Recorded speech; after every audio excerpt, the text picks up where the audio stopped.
guys, we try different methods of cooking and everyone has their own way of preparing a particular dish. And even we never realize why one is following particular steps for cooking as compared to the other and the nutrient losses that might be occurring while cooking. Namaste and hello everyone, this is Dr. Monika Dixit. So today in this video, I am going to share simple tips which will help you to prevent the nutrient losses while cooking. So stick to this video till end and don't forget to like and subscribe this channel and share this video.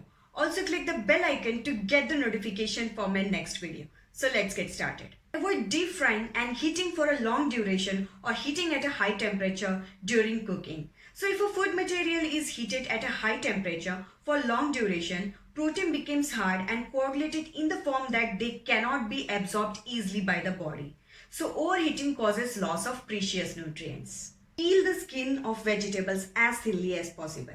So the nutrients in the vegetables and the fruits are concentrated just below the skin. So peeling before boiling increases the loss of vitamin C, folic acid and other B vitamins. So carrot, radish and ginger can be scrapped instead of peeling. And peel only when absolutely necessary.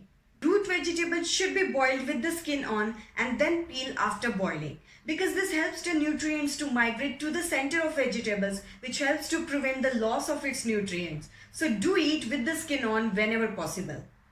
Do not throw away the excess water which is drained after boiling rice and vegetables.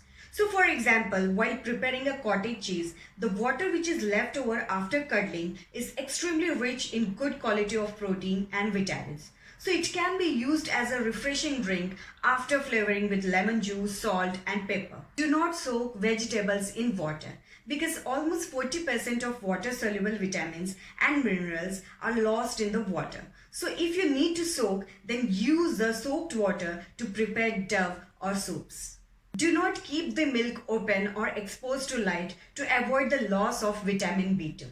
Cook vegetables in minimum amount of water, keeping the vessel covered, and consume it as soon as possible. And also avoid the reheating cooked vegetables because it destroys the vitamins. So guys, that's all for today's video. Thank you for watching this video. If you like this video, please like and subscribe this channel and share this video. Also click the bell icon to get the notification for my next video. And if you have any suggestions related to this video, you can give me in the comment section below.